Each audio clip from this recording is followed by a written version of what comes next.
ओम। Okay viewers, योग channel में आपका फिर से स्वागत है। आज मैं आपको पंचकोश के बारे में बताऊंगा। कल मैंने पंच तत्वों के बारे में बता दिया था जिससे अपना शरीर बना हुआ है। तो शरीर बना, लेकिन वो कितने लेयर में है उसके बारे में बात करूंगा। तो आपको बताऊं कि कुछ लोगों को योग के बारे में पूरी जानकारी नहीं होने की वजह से वो क्या समझते हैं कि आसन ही तक योग की दायरा है, लेकिन वास्तव में ऐसा नहीं है। वो लोग ऐसा समझते हैं कि आसन करेंगे बॉडी फ्लेक्सिबल हो जाएगा, मसल टोन हो जाएगा, बॉडी रिलैक्स हो जाएगा और स्ट्रेस से रिलीफ मिलेगा, लेकिन ऐसा नहीं है। ये जो योग है इसका जो मुख्य काम है, ये तो काम है ही बॉडी को ठीक रखना, लेकिन साथ साथ इसका जो मुख्य काम है वो है जो जीवात्मा हमारे शरीर के अंदर बैठा है उसको उस परमात्मा से जोड़ना। तो अभी जो अपना शरीर बना है वो 5 तत्वों से बना है, और जो जीव बैठा है वो 5 तत्वों से बना हुआ एक पिंजरे में बैठा हुआ है। तो वो 5 तत्वों का जो पिंजरा जो बना है वो 5 लेयर में है। वो पांचों लेयर का जो स्पीड है और वाइब्रेशन है ये अलग अलग हैं, लेकिन वो आपस में उनका इंटरेक्शन होता है। इसलिए ये जो 5 लेयर पे हमारे शरीर के अंदर क्या क्या होता है वो मैं आपको बताऊंगा। ये 5 लेयर हैं।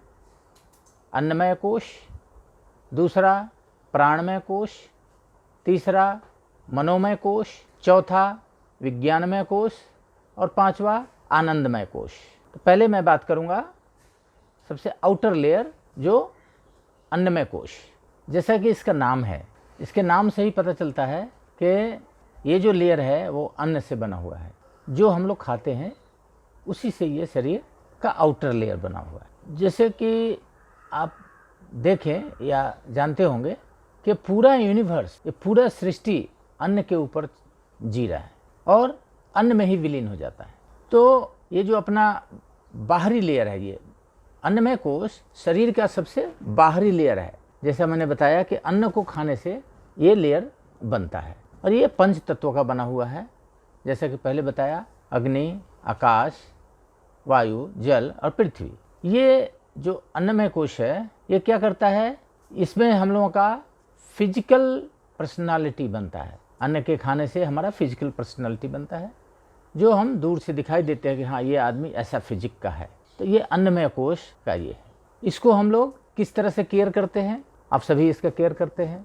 ऊपर के अन्नमय कोश का केयर हम करते हैं क्रिया करके, जैसे किसी भी तरह का काम, जैसे इसकी सफाई करना, नहाना, इसको तेल वगैरह लगाना, साफ करना। ये इसके अलावा हम दूसरी क्रियाएं करते हैं जिससे शरीर साफ हो। तो ये क्रिया करके। दूसरा आसन, आसन करके शरीर को फ्लेक्सिबल बनाते हैं, मसल को टोन करते हैं और रिलैक्स करते हैं, स्ट्रेस से दूर रहते हैं। तो ये जो है हम आसन कर लेते हैं उसका, और उसके बाद फिर प्राणायाम करते हैं ताकि हमारा ब्रीथ बैलेंस रहे, हमारा शरीर ठीक रहे और हम निरोग रहें। दूसरा लेयर प्राणमय कोश, यह अन्नमय कोश के बाद वाला कोश है। इसे प्राणिक लेयर भी कहते हैं। तो ये लेयर जो है हमारे शरीर के फिजियोलॉजिकल और मेंटल फंक्शंस को कंट्रोल करता है। ये प्राण जो है पूरे यूनिवर्स को बनाने में एक बेसिक फैब्रिक का काम करता है।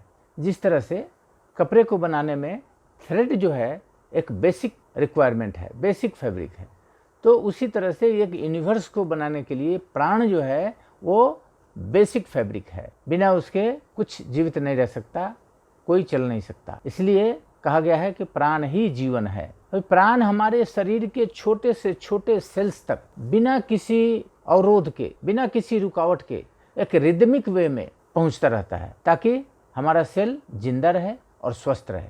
यदि हमारे सेल स्वस्थ नहीं है, जिंदा नहीं है, तो हमारा शरीर नहीं रह सकता। इसलिए प्राण जो है हमारे शरीर के अंदर एक रिदमिक वे में पूरे सेल्स तक पहुंचता रहता है।